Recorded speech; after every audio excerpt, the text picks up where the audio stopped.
hero here might be forced to an alpha again. I would say maybe the Julian could work out here with the Ling. Giving the Ling over to Ray is definitely a scary decision to make here. In RRQ, I guess they're confident in what they can do up against the Ling. But remember, in their loss against Bigatron Alpha, it was also up against the Ling. These Lings are scary, man. For DEWA, they can round it up here. I don't know. Oh, whoa. They actually want to go for the Cho. Early Cho. Yeah. So Ruby's up for RRQ. RRQ could actually just go for the Ruby. That's been one of the favorite picks for them. Was it worth it? Prioritizing the Cho this early with so many, priorities on the board. Edith still available. There you go, Edith and the Julian is going to be picked up for Sutsujin. No Fanny. I mean, not the first time we saw DEWA United picking up the Cho early, right? This early especially, not the first time. So maybe they're really comfortable here. And also, it forces out heroes, forces out, spells, right? The Purify, somehow, of course, like the Zushin, the potential marksman later or the gold lane later on. But now, with the Edith, with the Julian, what will they go for? Ruby is still on the board, but they will not. Well, they leave the flex open still with the Aurora picked up. Yeah, they go for the Aurora here, trying to go for the burst up against the Juicin, trying to stop the Julian as well. But yeah, for RRQ, it was either the Julian Edith or the Julian Ruby. They opted to go for the Edith, still a flex pick, so it works in the same way. For both RRQ and DEWA now, there's only the gold lane left, technically, right? Unless DEWA want to get rid of some more of the setups for the XP, maybe get rid of the Terizla and the Arlet, that could be an option too, because the Edith, actually we've seen a mix. We've seen it on Edith, we've seen it on Dyran, so it does definitely put DEWA in a tough spot right now. They have first pick on the second phase, so I think it would be safer to go for gold lane bans and play with that. Just play with Watt. Try to expect more heroes for Watt. Expect to have more unique heroes for Watt than from Skylar, but they actually ended up banning out the Ruby. Still scared of that flex potential. We know how good Edok can be on that Ruby. It's going to be very, very scary here for, I would say, DEWA United as well, right? Because Ling, yeah, I mean, he has bit much potential, but he is somehow easily to be pressured. And I think RRQ, they're going to draft themselves into a very, very aggressive composition, right? With the Edith, with the Julian's very invasive. So let's see here, what will they draft for that second phase? Harris, though, will be the ban here from the side of the Kings of Kings. But here's the thing, right? The Jushin is great in the mid lane, but again, her clear is not so great. Exactly. So what will they need to complement that, right? I think Grok would be great, one for the clear, and also if you're talking about invading onto the Ling, into his own jungle, I think the Grok also does a really good job at doing that. So that's definitely something that still could be utilized. Will DEWA ban it out, or do they see something else that is a better pick in for RRQ? Whoa, wow, they actually go for the Beatrix ban here, knowing that, again, for RRQ, they still need that physical damage threat, right? It's all magic right now, and like you said, yeah, you need someone like a Grok, but the Edith could actually do well to in the mid lane. That's why for DEWA, they've actually picked up the Cho early up against the Juicin, getting more mid prio. But also, fun fact for DEWA, they have flexed the Cho before. Chorizo has played the Cho once in the XP. Didn't really, work out too well. It was up against Bigatron Alpha, I believe, but still, it's a possibility. Maybe that's why they decided to go for the Cho very early. They can still stay elusive with that pick. Is this the word of the day, elusive? Demure, elusive. Demure, elusive, okay. You're gonna throw Skibbity soon, I think. But now it looks like the Lolita is going to be banned out by DEWA. And, alright, here's the thing. Can Jushin pick up Purify? Definitely, right? I don't think she can. I mean, she can. I mean, she can, but like, she doesn't have an escape skill, so it's very difficult for her. Crimson Beacon, I guess. Yeah, I guess. Yeah, and you play with your PO usually, right? You have a frontliner that plays with you. So, I mean, for now, I would say for DEWA, they could honestly just go for a safe choice. It'll probably be the Moskov in the gold lane, or they could just go for the Terizla. I think Terizla is a safer choice. Get a strong XP lane they could set up for the Ling. Someone that can be very, very independent. If it's not the Terizla, what is it going to be? Arlet. Yeah, Terizla / Arlet, these playmakers in the XP. And technically, if you went for Terizla, you'll just guarantee a very good laner. But with the Arlet, this is still playing with the flex. Mueza can get the Arlet. Cho can go to Chorizo. Playing with the dimensions here. A lot of crowd control here already from both composition, I would say, right?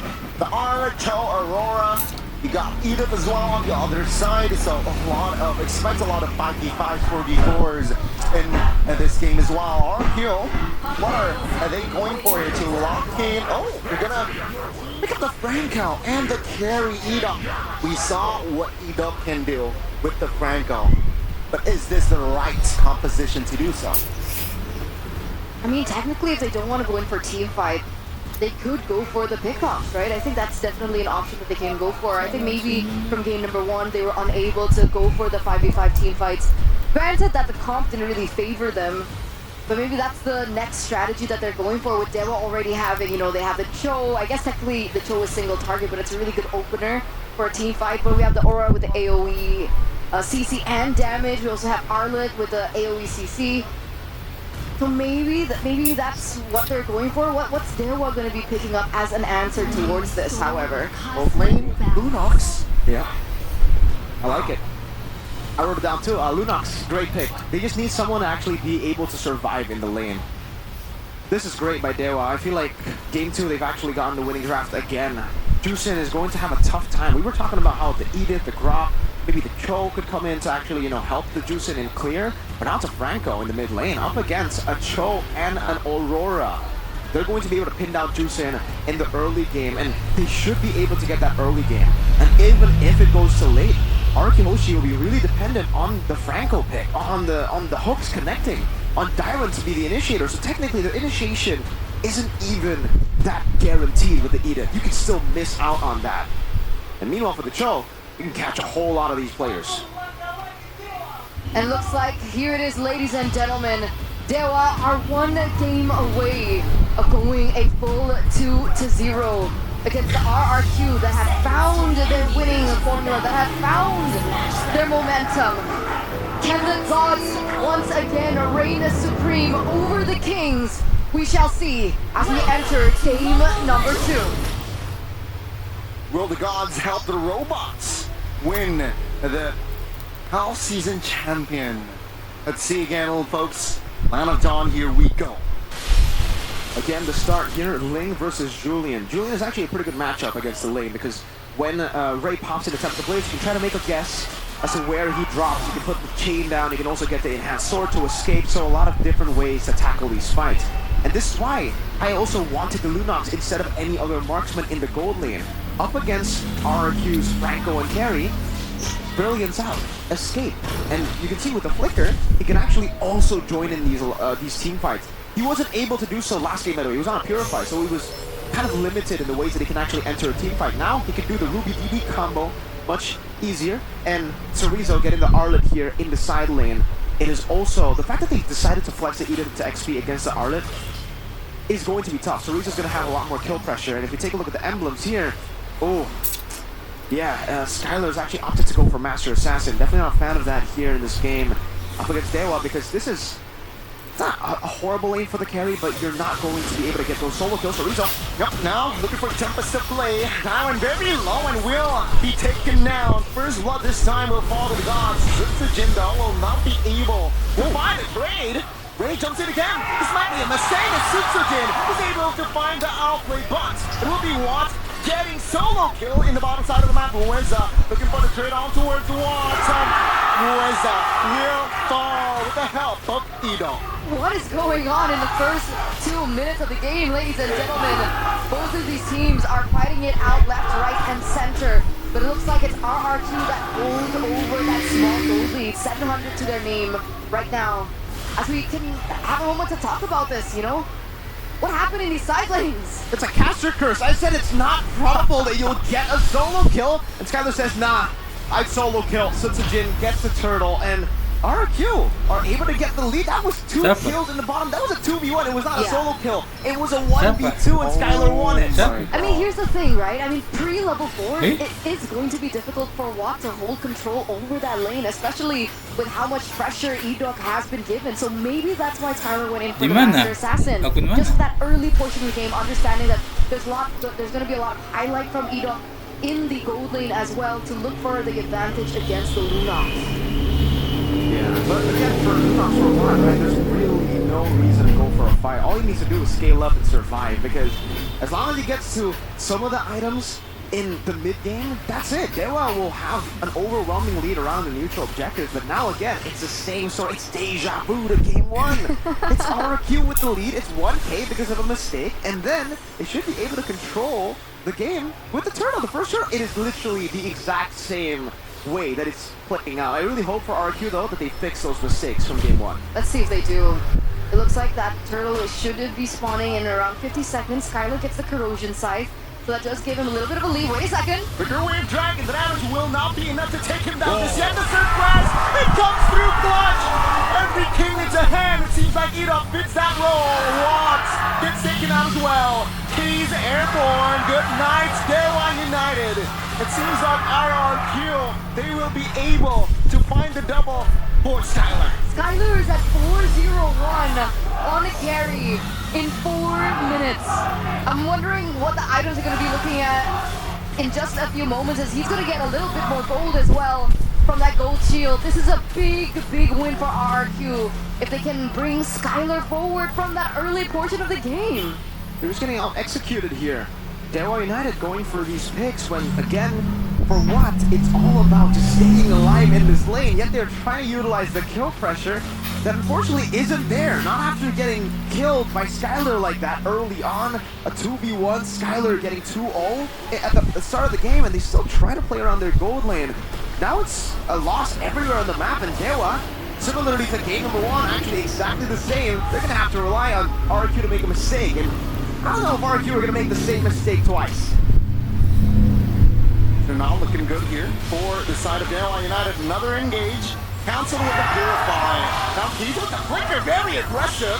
But now the damage will not come through just yet. 10% blade off, will find Rinse. But Watts receives a lot of damage from the Prince, the King, Skylar, who has Golden Sap as well. 2v1 top lane, so Riza, will he be able to find a clear? Yes, he will. And that will be RRQ disengaging. What is that damage already from Skylar? Let's take a look at his items. Corrosion and the Golden Staff at 5 minutes. This is ridiculous. He's, oh my lord, he's going to get, I think, the DHS by, what, 7:30? That might be the fastest we've ever seen the 3-item power spike for a carry in MPL Indonesia Season 14. If he's actually able to get it at 7:30. Unreal timers for Skylar, the king in the gold lane. Huh? And for DEWA United, they are just so far behind, right? Even in the jungle, you'd expect Ray to be able to outfarm Sutsujin because he's actually died twice, has given Sutsujin much more room to go for Mueza. No, commit the flicker. DEWA United here, looking for that big 5v5. They will try to recreate what they did in that first game. Oh, look at this, Skylar, Munchie again. I think the main difference here in game number 2 is RQ have kind of pivoted back. Oh, wait a second! Oh, silent Mueza surprise, and Skylar will pick up the monster. The final slash on towards Siren, but there's out Primal Wrap. That will save his life. Bray with the Tempest of Blade will not be able to find one. Oh, being such a nuisance in the jungles of DEWA United. That was horrifying. That was horrifying for DEWA. You can even see Ray just really trying to get out of that situation as fast as he could. RQ were chasing him down like rabid dogs. They're holding on to the snowball now, and they want to be able to translate it over, close this as fast as they can. Not wanting to repeat that same mistake they did in game number 1. It's a 5k gold lead, so it's again very similar. So Tsujin should be able to get this neutral objective down. And Skylar, there you go. You say 7:30, make it 7 minutes, DHS. 7 minutes, DHS is ridiculous. Again! Oh my goodness, Sorizo final slash on towards E-Dog at the backside! Rinse with the flank! Wow. Immune pops, godlike for Skylar, but what will be the trade? And also Rinse, so it's a 2-for-1 for RRQ, so. 7 minutes, you get the DHS on top of just having a massive goalie. You can see the mechanics of this man, that spacing against the final slash, and then maneuvering out of the Frigid Glacier. Skylar, don't even go for Purify. What is that spell for? You don't even get hit by anything. Has he even used it? Maybe in the bottom lane, but yeah, no, we haven't seen it. Not just yet, not just yet. He's gonna be taking down yet another turret. Oh my. And he's caught Oh, The damage, my guy! goodness, that's a solo from Skylar in the front side. Ireland will not be able to sustain the damage. Watt and the turret will take him down, but now it's going to be the orange buff again. I mean, Skylar, spells are overrated, seems like. Yeah, but he's been able to find so much success coming in from Dylan as well, right? It seems like every time Skylar goes in and tries to go for a commitment on the damage that he goes for, Dylan jumps in as well, is able to sustain some of that damage and usually is able to ult out. In that second time he did it, unfortunately, he wasn't able to repeat that same success. But DEWA, looking for the concealed play, looking for that moment, doesn't quite get it, and it's now an 8k gold lead. It's a bigger lead than what we saw from team number 1. And you can still see the respect. Skylar, oh my. That's the hunt. So Rizo figures off the damage from the shurikens. Will not be enough to take him down. He's untargetable, but he will fall regardless. Alongside Watt, that's the 2 damage dealers from DEWA United going to bed. I mean, what can they do? They can't do anything. No damage. RRQ are just steamrolling through. They're taking candy away from a toddler, from a baby. Dewa can't do anything. The mid-face mid-turn will fall as well without the Lord.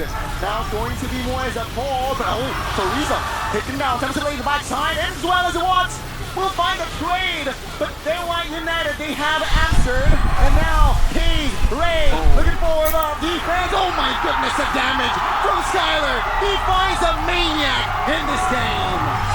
MVP for game number 1 was Watt. But this time it is going to be Skylar that pulls them forward and looks for the end. The Kings of Kings, they have answered back.